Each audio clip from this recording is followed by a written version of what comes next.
Hello friends, welcome to my channel Kriya. Sri Paramahansa Yogananda's encounter with Kashimoni. In 1846, Lahiri Mahasaya was married to Srimati Kashi Moni. They had two sons, Tinkori and Dukori, and three daughters, Harimoti, Harikamini and Harimohini. His two sons were considered saints. Lahiri's wife became his disciple and was affectionately called as Guruma. Paramahansa Yogananda says he had a deep desire to meet a special lady, Srimati Kashi Moni, the life companion of Lahiri Mahasaya. Kashimoni was known for her wisdom and her devotion to her husband. So when I was in the city of Benares, I knew I had to fulfill my long-felt desire to meet her. She received me graciously at the old Lahiri homestead in Garudeshwar Mohalla section of Benares. Although aged, she was blooming like a lotus, silently emanating a spiritual fragrance. She was of medium build, with a slender neck and fair skin. Large, lustrous eyes softened her motherly face. "Son, you're welcome here. Come upstairs." Kashimoni led the way to a very small room where she had lived with her husband. I felt honored to witness the shrine in which the peerless master had consented to play the human drama of matrimony. The gentle lady motioned me to a pillow seat by her side. "It was years before I came to realize the divine stature of my husband," she began. "One night, in this very room, I had a vivid dream. Glorious angels floated in unimaginable grace above me.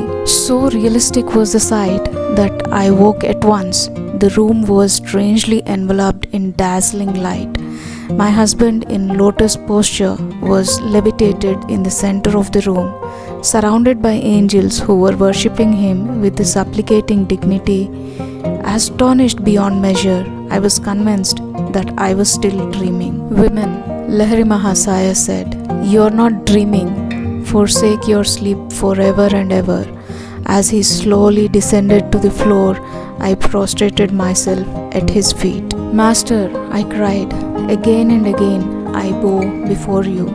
Will you pardon me for having considered you as my husband? I die with shame to realize that I have remained asleep in ignorance by the side of one who is divinely awakened. From this night, you are no longer my husband, but you are my Guru. Will you accept my insignificant self as your disciple?" The master touched me gently. "Sacred soul, arise, you are accepted." He motioned towards the angels. "Please bow in turn to each of these holy saints." When I had finished my humble genuflections, the angelic voices sounded together like a chorus from an ancient scripture. "Consort of the Divine One, thou art blessed, we salute thee." They bowed at my feet, and lo, their refulgent forms vanished. The room darkened.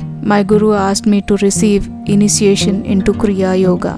"Of course," I responded. "I'm sorry not to have had its blessing earlier in my life. The time was not ripe." Lahiri Mahasaya smiled consolingly. "Much of your karma I have silently helped you to work out. Now you are willing and ready." He touched my forehead. Masses of whirling light appeared. The radiance gradually formed itself into the opal blue spiritual eye, ringed in gold and centered with a white pentagonal star. "Penetrate your consciousness through the star into the kingdom of the infinite." My Guru's voice had a new note, soft like distant music. Vision after vision broke as oceanic surf on the shores of my soul. The panoramic spheres finally melted in a sea of bliss. I lost myself in ever-surging blessedness. When I returned hours later to awareness of this world, the master gave me the technique of kriyayoga. She continued, "After some months of my initiation, I began to feel forlorn and neglected. One morning, Lahiri Mahasaya entered this little room to fetch an article. I quickly followed him. Overcome by the violent delusion, I addressed him scathingly. "You spend all your time with the disciples. What about your responsibilities for your wife and children?" I regret that you do not interest yourself in providing more money for the family." The master glanced at me for a moment. Then lo, he was gone. Awed and frightened, I heard a voice resounding from every part of the room. "It's all nothing, don't you see? How could a nothing like me produce riches for you?" "Guruji," I cried, "I implored pardon 1,000,000 times. My sinful eyes can see you no more. Please appear in your sacred form." "I am here," this reply came from above me. I looked up and saw the master materialize in the air, his head touching the ceiling. His eyes were like blinding flashes.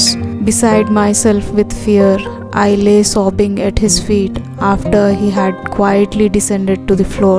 "Women," he said, "seek divine wealth, not the paltry tinsel of earth. After acquiring inward treasure, you will find the outward supply is always forthcoming." He added, "One of my spiritual sons will make provision for you." My guru's words naturally came true. A disciple did leave a considerable sum for our family. As Paramahansa Yogananda listened to Kashi Moni's story, he felt inspired by her devotion and the divine experiences she had. He realized that true wealth and happiness comes from within, not from material possessions. Kashi Moni's story taught him the importance of seeking inward treasure and trusting that outward supply will always come. Filled with gratitude, Paramahansa Yogananda thanked Kashi Moni for sharing her wondrous experiences with him. He left the Lahari's homestead with a heart full of inspiration and a renewed commitment to his own spiritual journey.